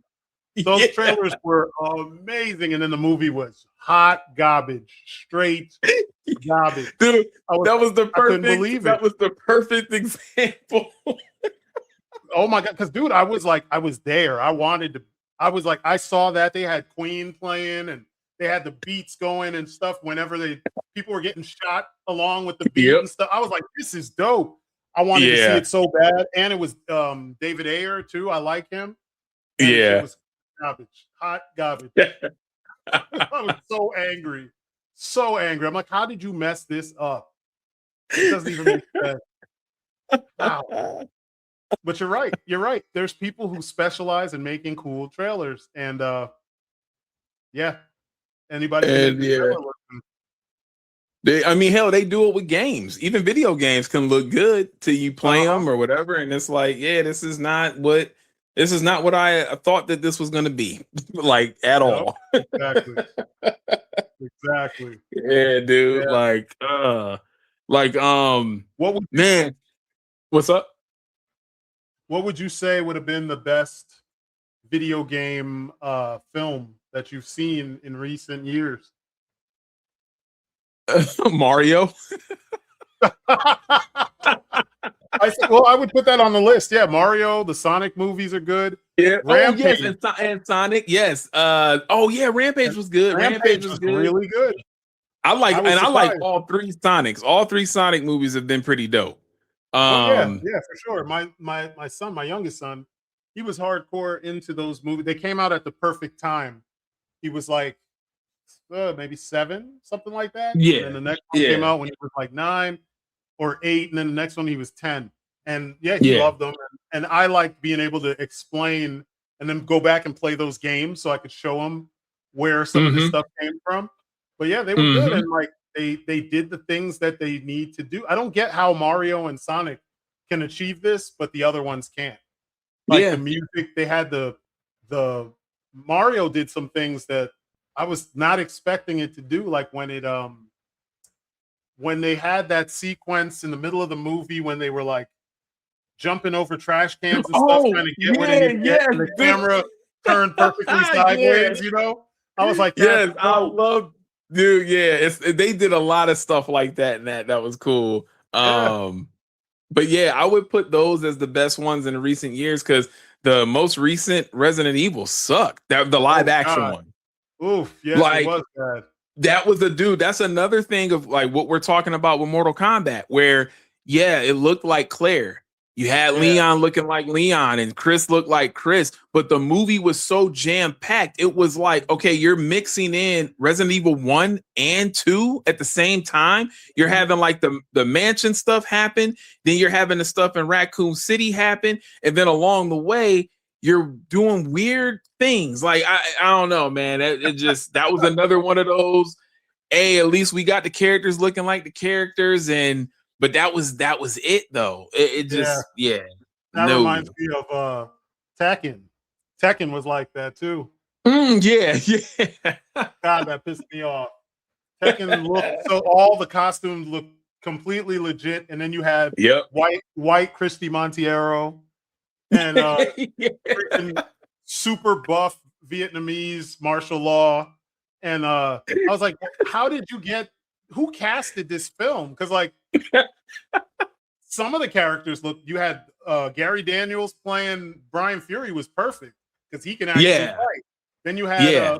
Lateef, was it Lateef Crowder that was Eddie Gordo?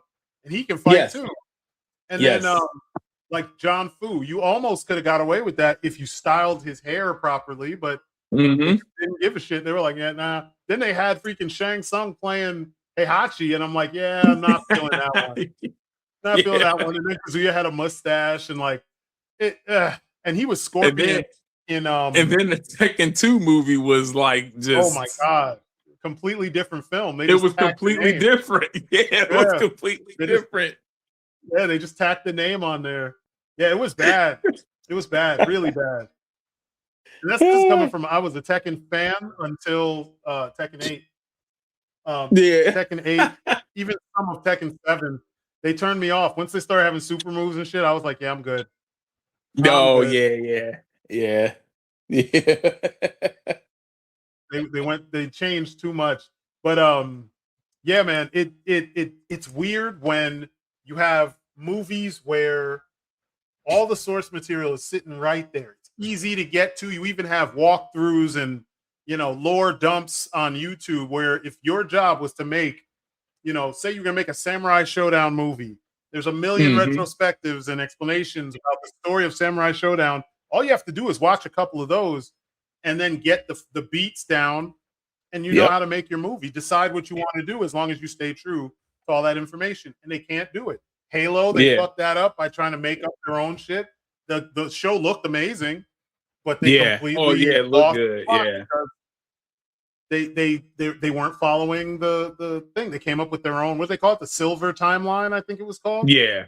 It's Yeah. like you don't need to do that. You don't need to do that. You need to make the characters and the story follow you know what actually happens in the damn story. It's super simple.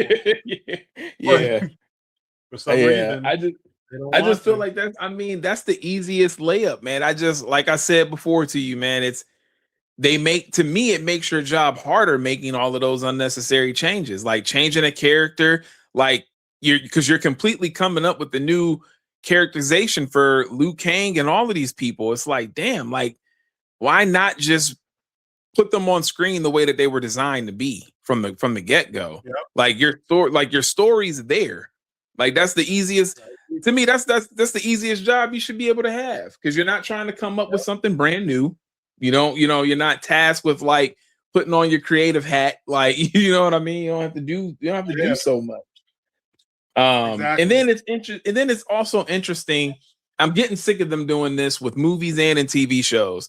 Some characters are allowed to have their looks, and then other characters are not allowed to have their like Yeah, accurate looks. That I will never understand. I'm like, yeah. I don't know, dude. It's weird. And then when they do, And this is another thing I hate, even though it sometimes can work as a cool little nod. Have you noticed that when they do put characters in like something that's accurate, they kind of do it as like a joke? Yeah, Like sometimes like Captain America. it's a scene where like it's supposed to be like silly, and it's like, all right, we don't have to do all of that. Like Johnny Cage in the movie, when he was shooting his movie, he was wearing similar to what he's wearing in was it his MK, was it his 10. MK2 look? 10? Oh, it was 10 because he had the jacket. Well, it's a combination of 2 and 10 with the jacket, you know, the white Yes, and with blue the jacket. Yeah. Yeah. Yeah.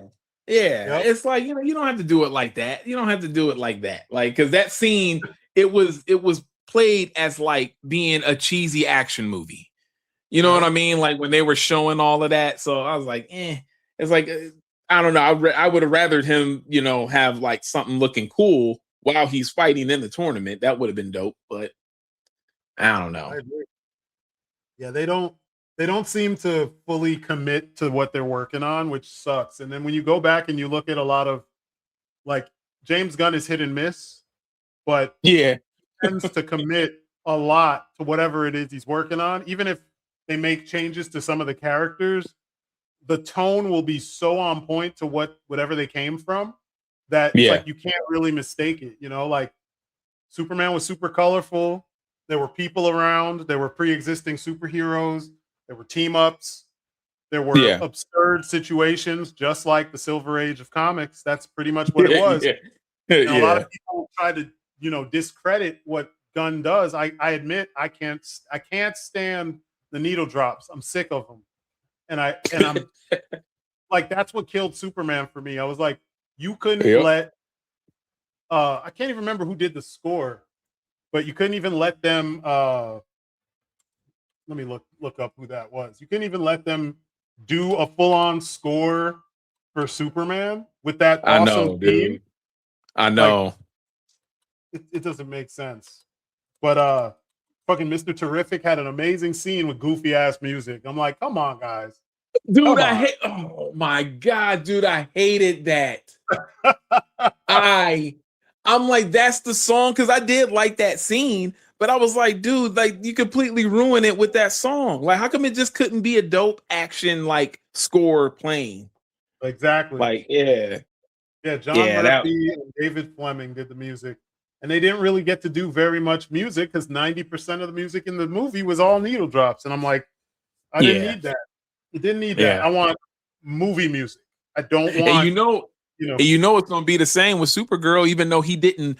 It looks like he directed it, even though he didn't direct it. He's got his hand in it, so it's going to be the same. Yeah, possibly. He said that he didn't. He doesn't put his hands, even though he's producing or direct, or I think he's a producer because he's the head of the studio. He said they found the right director, and they may not.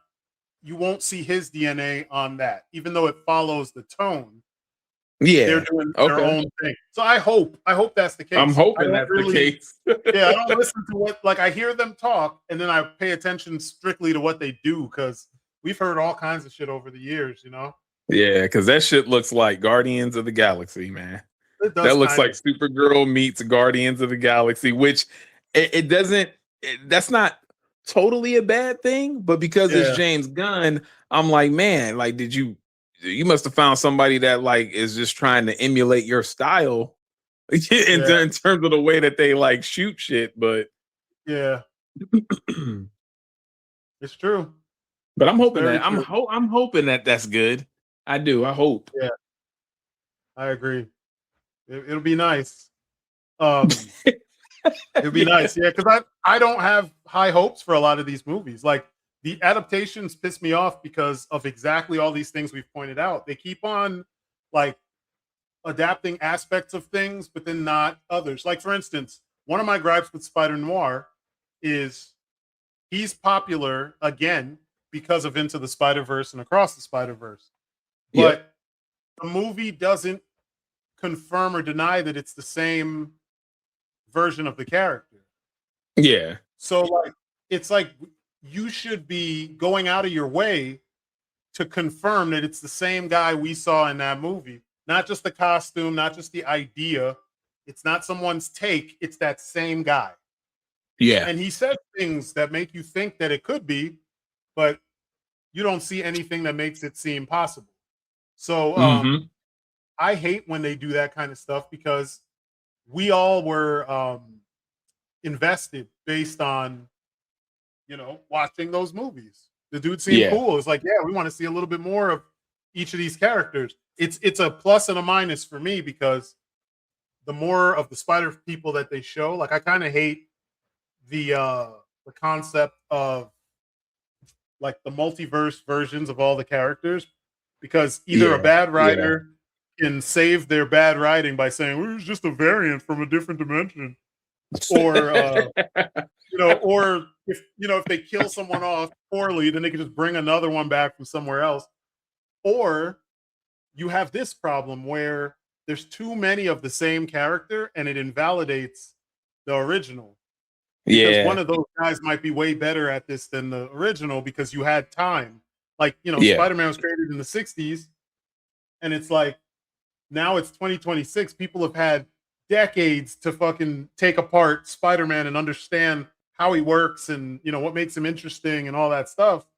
Yeah. Now if you make a Spider-Man, you could you can dodge all the mistakes that may have existed with the creation of the original. And it Yeah. just doesn't feel, I don't know, it doesn't feel legit to me. It makes the original one feel cheap in Yeah. ways. They also in these movies too, they have a tendency to, in every film, they feel the need that like somebody has to die. Yeah. And I think sometimes that really kind of I don't know if you necessarily need to have that, man. Like it's one thing when you build up over like some movies and then you have, I'm not saying that you should never have any character go, but you do want the stakes to matter. So if the character Exactly. does die, you want to know that like it's final. But if you Yeah. kill the character and then you're just going to bring them back, it's like, well, then why did you do it to begin with? Exactly. Like Exactly. it didn't, You could have found a better way to utilize them. Yep.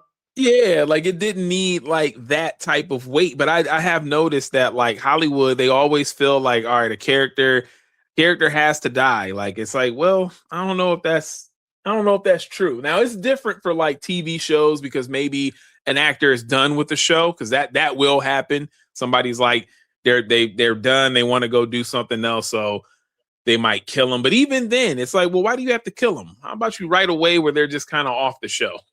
Like Exactly. just in the hopes that like if they want to come back, like you don't have to kill their character though. But Yeah, give them I don't something know. else to do. But that's Yeah. the lack of skill on the part of the writer. They're not taking advantage of all the avenues that they have at their disposal. They could easily Yeah. just make a reason, and they choose not to. Cause like Kinda remember sucks. in what was it, Avengers Age of Ultron? Remember when Quicksilver died? Like why?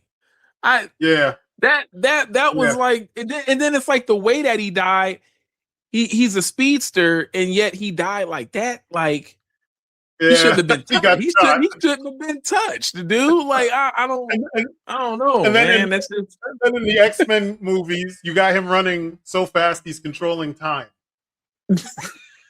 You know what I mean? Like, so in one movie, you got him getting shot by regular bullets. And then in another movie, you got him literally slowing down time and pulling bullets out of the air and shit. And then you wonder why the discourse about comics is all over the fucking place. It's like yeah. they don't take it seriously enough. And that's annoying. Yeah. Super annoying. Yeah. Very. I wish they would treat it the way they treat Lord of the Rings. Well, actually, they've shat all over Lord of the Rings too, honestly. Yep. That kind of Yep. sucks. Well, treat it the way they used to treat Lord of the Rings. They don't do it anymore, but they used to care.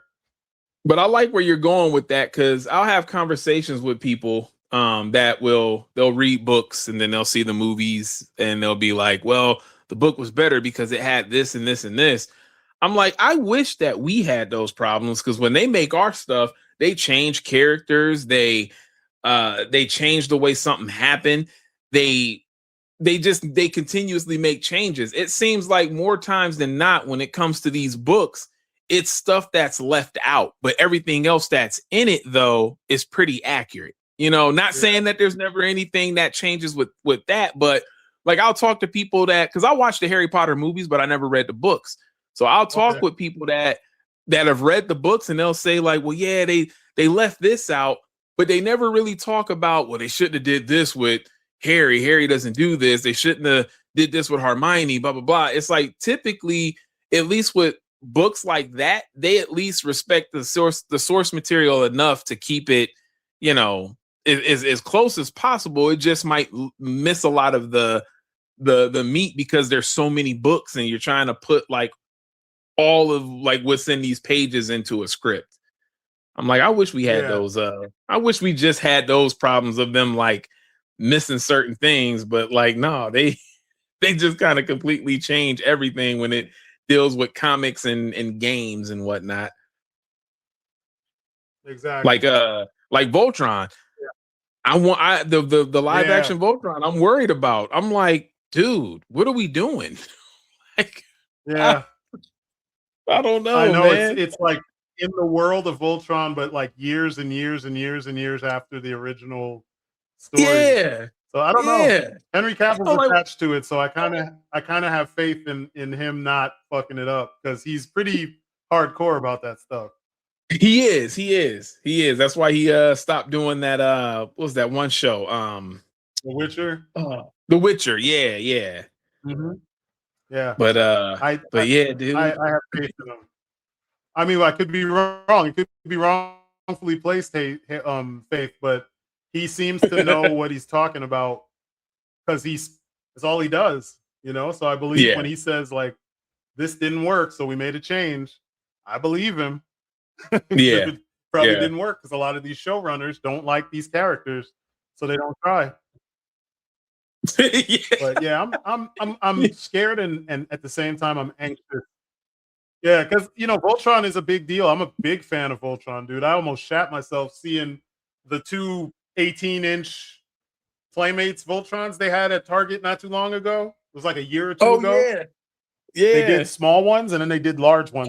One was the Legendary Defender version and one was the classic one.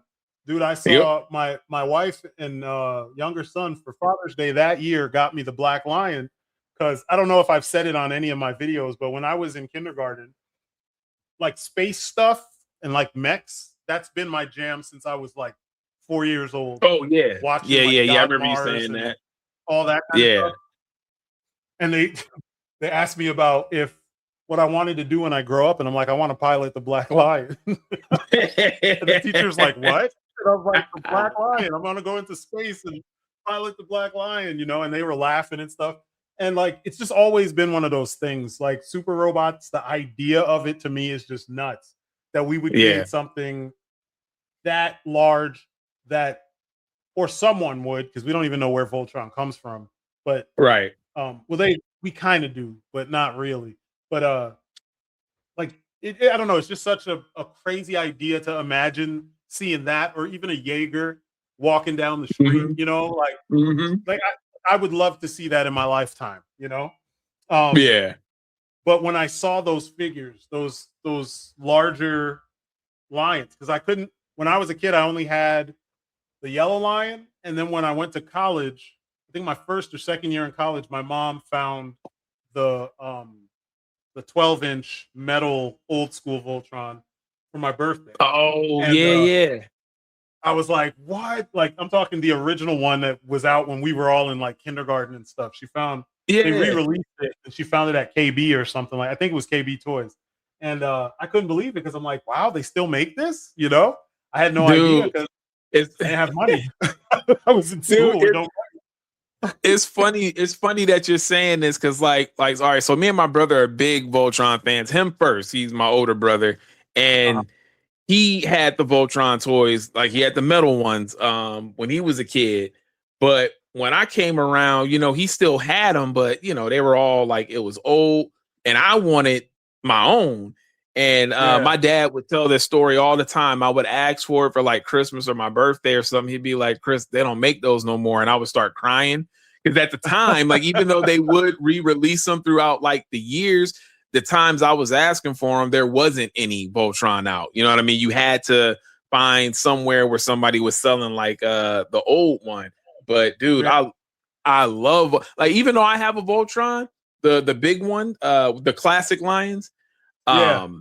Every time I go to there's a store in Canton, and it's Toy Kingdom, Troy's Toy Kingdom, and they have, I don't know which company makes it. I'm blanking on which company makes it, but it's the new die-cast Voltron, and like you know, you could put all the Lions together. Yeah. So you say that again? He's posable, like real posable and whatnot. Yeah. Yes. Yeah. I've seen it. There's a couple companies that make those. There's two of them. One is like a $500 toy. The other one is a little bit cheaper. Yeah. I couldn't believe it when I saw it. Me and my homeboy Luke, he got one of them, and he was telling me I should look up and see if I can find one out here. But he ended up getting it off of AliExpress, I think, for a really decent price too. Okay. Yeah, dude. And it's like I already got one, and every time I look, I'm like, I already got one. Like, I don't need this, but I want it. Like, I know the feeling. I know the feeling, dude, man. like, you got to fight it as hard as possible. Yes, dude. I'm like, man, but it's like what I think they selling it for, like it's like $300 or $400 for the set. But that's the only problem with Toy Kingdom is they sell stuff for it, like some stuff you'll get in store for like store price. Like Legos, they don't overcharge. The Legos they sell for how much Legos are at like at a Target or a Walmart. But like, you'll find McFarlane stuff, right? It'll be like $60 for certain. I'm like, whoa! I'm like, why are we doing this? I'm like, whoa, dude. We got a place over here called Big Fun, and that's exactly the problem we have. We go over there and we find stuff, and we're like, why is it so expensive? Sometimes things will be cheap. Like sometimes their Transformers are cheap, but other stuff, it's like, what is going on?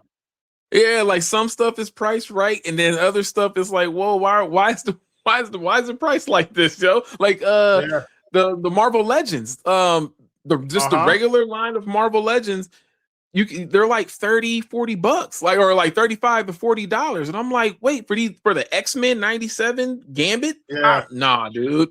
No, dude, they were selling Wolverine. They had a Wolverine figure from 97 back when the line first started. That was going for like 100 plus, and I'm like, why? I don't understand what's the issue. Same thing with Jean. She was going for like 100 plus, and I'm like, it wasn't even signed or anything. It just was $100. Yeah, like, dude. What's going on? Yeah, it's nuts. Yeah, and that's when I'm just like, yeah. I think I've bought maybe one. I did. I bought like one figure from Toy Kingdom before, and it was after seeing Aquaman 2. I wasn't that much of a fan of Aquaman 2, but Black Manta was dope in that just because of the way his suit looked. So I went and I was like, yo, Toy Kingdom has that, so we got to go over there after this movie. Yeah, I got that whole wave, man. I was like, yo, this is gonna be dope. I liked the movie. It was fun. It wasn't like deep or anything. It was almost like inconsequential in some ways. But except for the fact that they snatched up his kid, you know, like that's kind of jacked up. But you could skip it and you don't lose anything. But that's what I'm saying. Like, I love the fights. Some of those fights were insane. Oh, the fights were awesome. Like, especially when perfect. he fought Black Manta. Oh my, the music that they were playing during that fight and everything, dude. That made me have that like childlike grin the entire time. I was like, yes, I love this. I was like, more of this, please. I agree. It was fun. It was a lot of fun. I liked it. And part 2, I liked a whole bunch of scenes in it. I usually watch the whole thing, but you can tell that they pulled things out of it because of behind the scenes. And I think that's why it had a strange feel. Yeah, because they had to take out Amber Heard's a lot of her stuff. Yep. Yeah. Yeah, She you got could rid of her. definitely tell she had way more to do in that movie, man. She had like that final cut. She had like 2 or 3 small scenes, man, and that was it. Uh-huh. Yeah, it's sad, but I Yeah, understand. I understand. Shit happens. I get yeah, it. yeah. I get it. But yeah, man. I got you were talking about that's the McFarlane version of Black Manta you're talking about. I remember Yep. getting the Mattel one for the first movie and the McFarlane one for the second. And a Oh weird yeah, that thing that I Mattel noticed, one was dope. yeah, it was dope. It was almost on par with shit. It could be on par with what's his name with Mayfex. Like a lot of Yeah, people diss, yeah, the the Marvel Legends version, but like having it and posing it and seeing what other people have done with the Mayfex version, they're not that different. You just right. have more options with the Mayfex. But Yeah, yeah, it's strange to me how some of that stuff has worked or not worked. Like I I don't know. And I don't like the pricing too. It's strange to me how there are people who point out what's going on with pricing getting too ridiculous on figures and stores and online sellers pricing us out of the hobby. So yeah, like, if no one's going to buy what you got, then what's the point? You need to drop the price so people can buy it.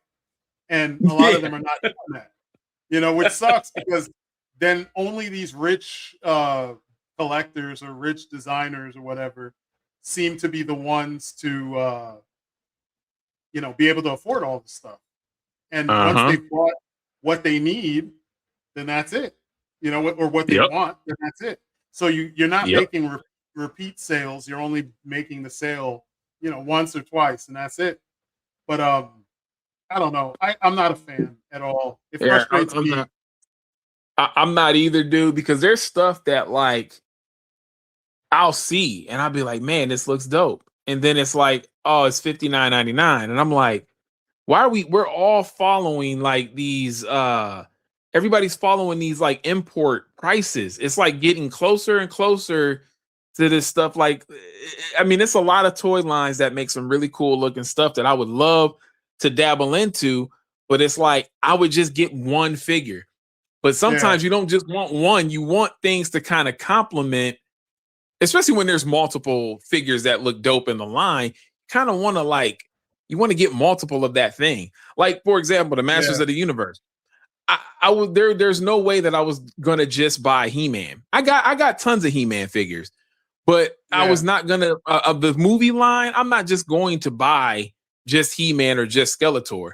I gotta get yeah, like eventually, I gotta get like everybody at least that I want. You know what I mean? yeah. But And that's what some I've of been this doing stuff with is Masterverse.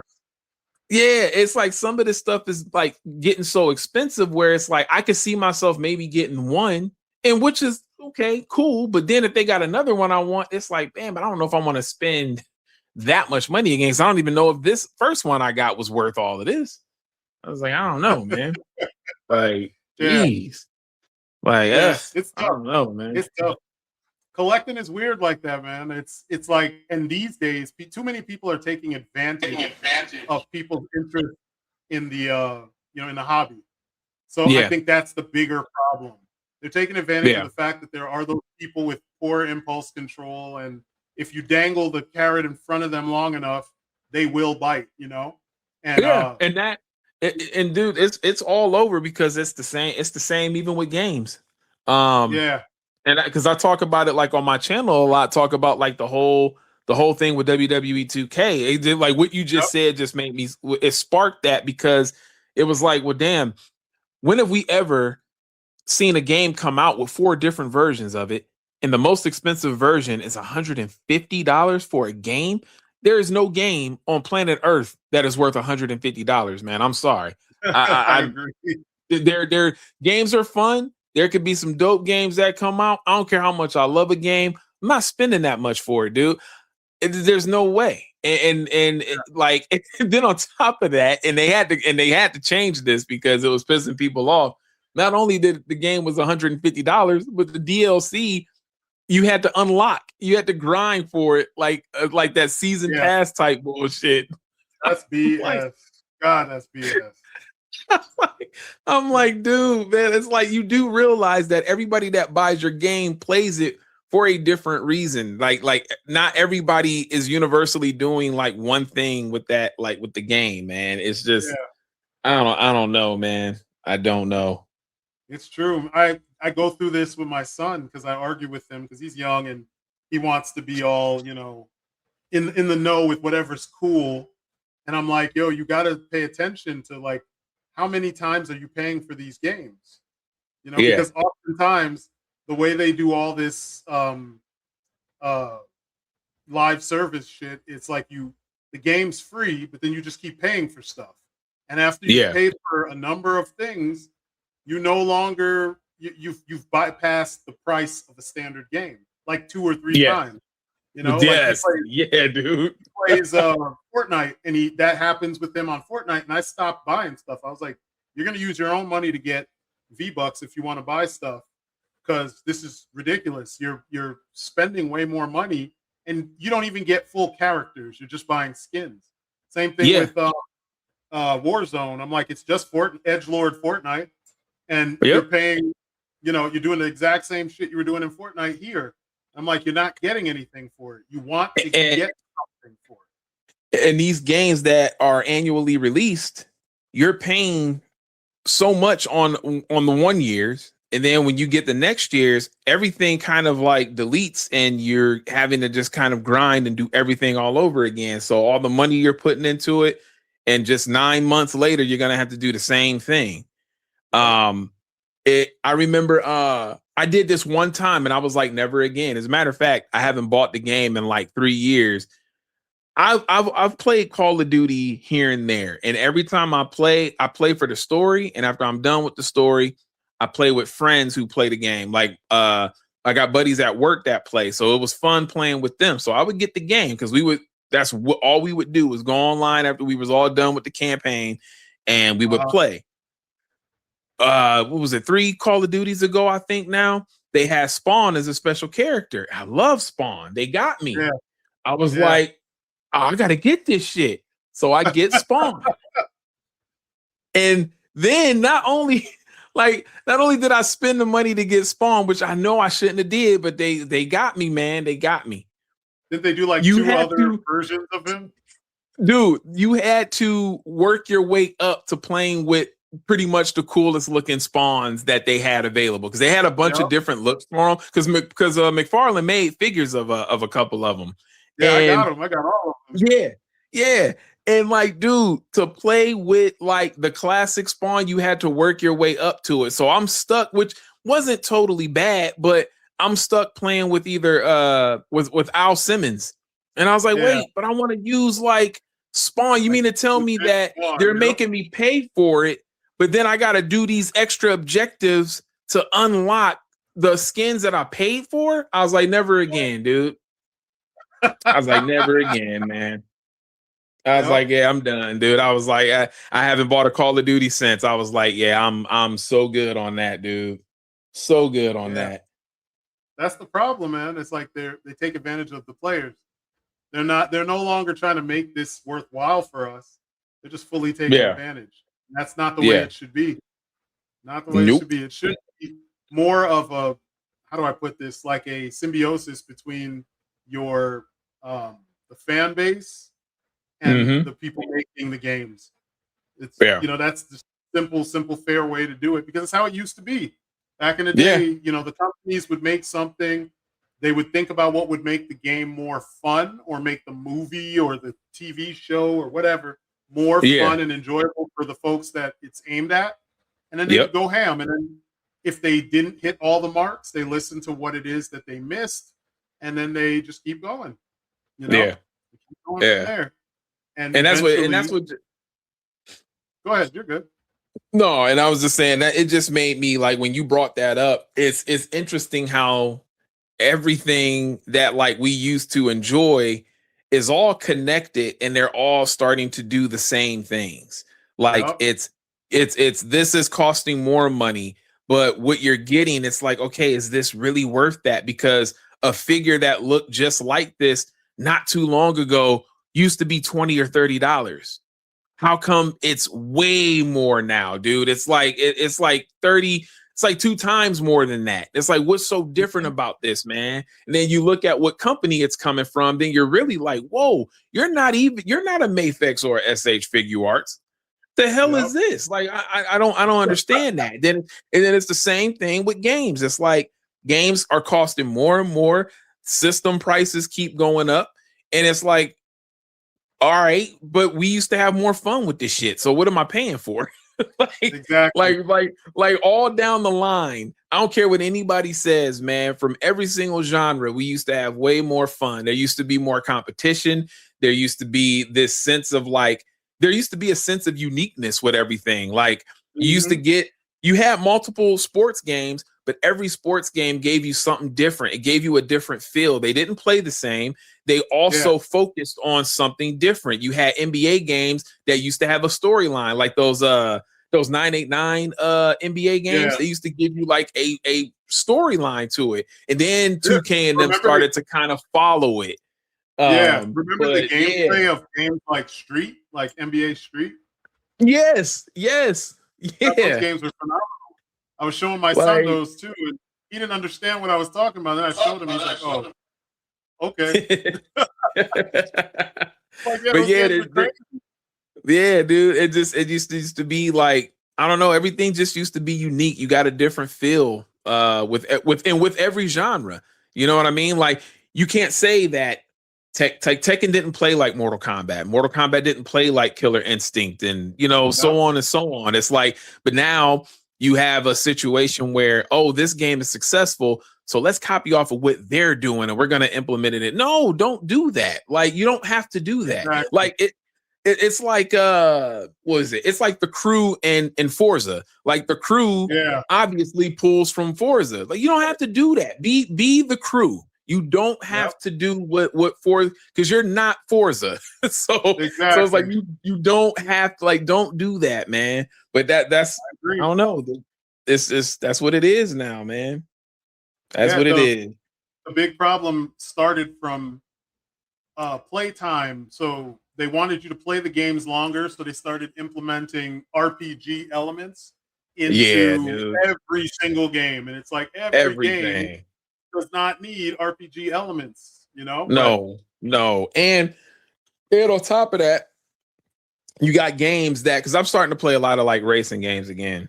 And the one thing that annoys me, sometimes they're good, sometimes it's like, the game almost in a way, like it calls you back every week, every day. There's a specific day. Forza does it, the Crew does it, Gran Turismo does it. Like it's either a Wednesday or a Thursday. Hey, come back for the new races of the. It's like, wait, it's like, come on, man. Like, I hate that.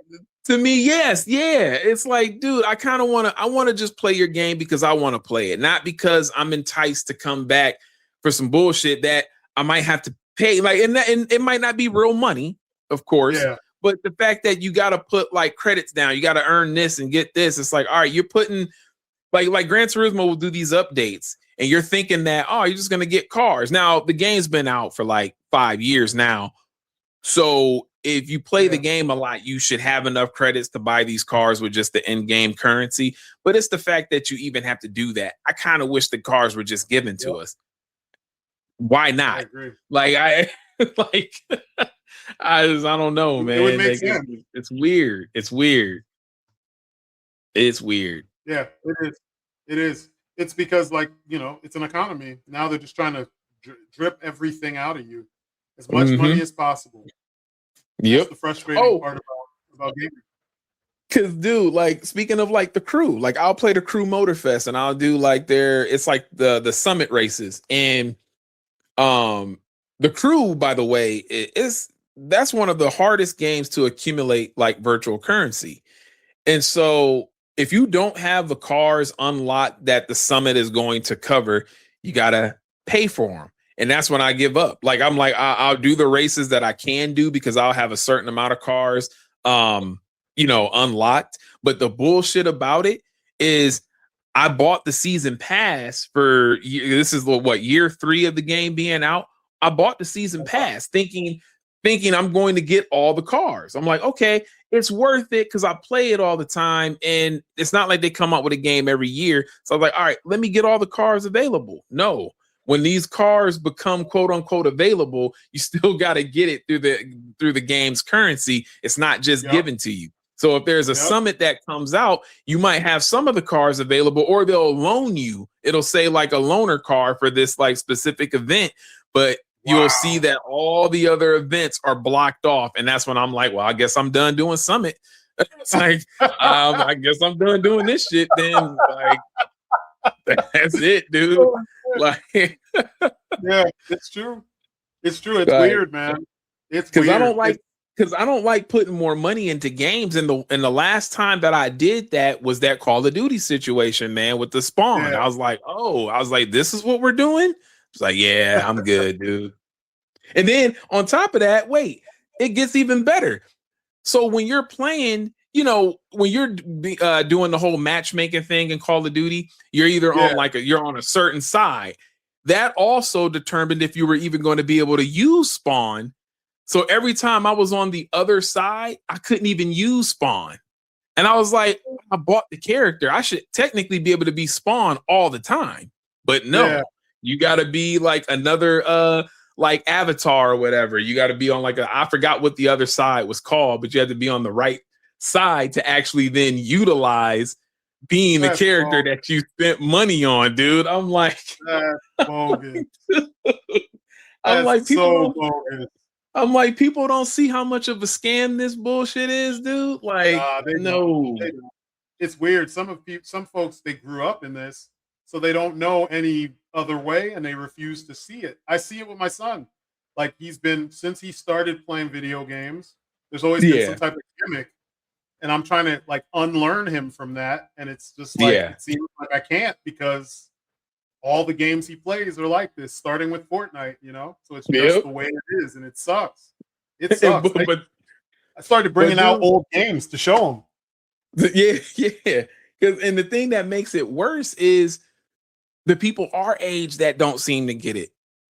I think that's what's worse, because at least the young people growing up, it's what they know. You know what I mean? Yeah. We know something different because it wasn't like that when we were coming up. But to see people our age or even slightly younger than us, to see them back this shit, I'm like, guys, come on, man. Like, we know better. I'm like, we know better, dude. I agree. Because this is what everybody's excuse is. Well, this is what all games do now. I hate hearing that. Yeah. Every time a game comes out with some predatory thing, everybody's like, well, this is the gaming industry now. It don't mean you got to support it. Everybody got a choice. Like, you have a choice. Like, you can't just say this is how things are now. So, like, no, man, that's why the world is in the situation that it's in now, because everybody's just kind of throws their hands up and just like, well, it is what it is. Like, no, it is what it is. Yep. Yeah, you got to be able to. You got to say something. Yeah, I agree with you. It's crazy, man. It's already been almost 2 hours. We're like 4 minutes away. I knew this is how it would go, though. This is what I was hoping for, because, like I said, I know in my household I don't get to really out like this. So I love doing this. We got to do another one. Yes, definitely, man. And go deep on some movie. Maybe we'll pick a bunch of movies and kind of we'll think of a theme, and you let me know what works for you. Yes, because what I was gonna say, I was gonna say this to you too. I was like, you know what? Because I didn't know if I was gonna be like free today. But I was like, you know what? I was gonna message you and be like, we should probably come up with like a theme to like tackle. But yeah. We could definitely do that next time. Maybe in the next like 2 weeks or so. We can we'll come up with a theme and then gather some stuff and then just go off on that. I want to talk about some Kung Fu movies.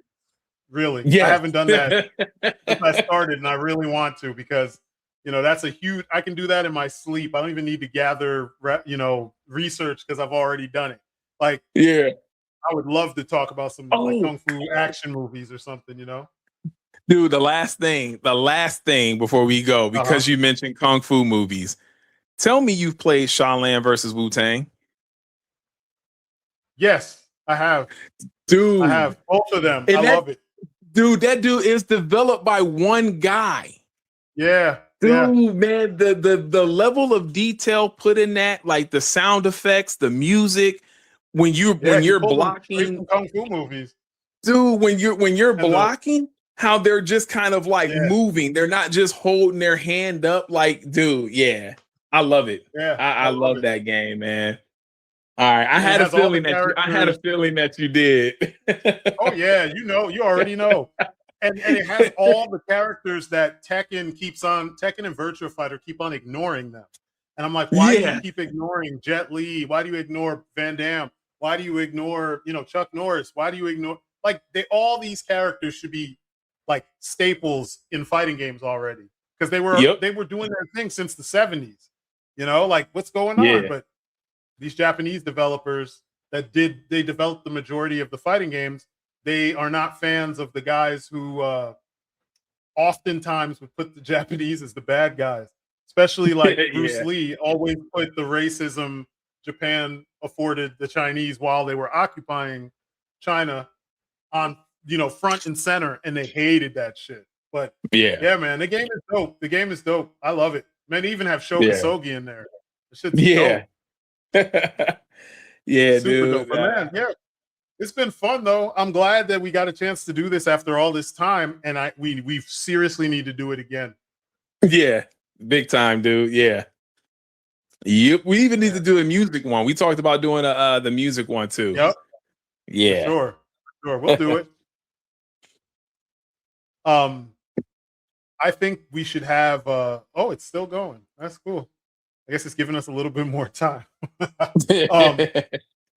I think with music, that one we'd have to break it up into like a particular either genre or like time period and genre, so that way we don't. We don't go too far off the beaten path, because I know I will get carried away and start talking about all kinds. I will too.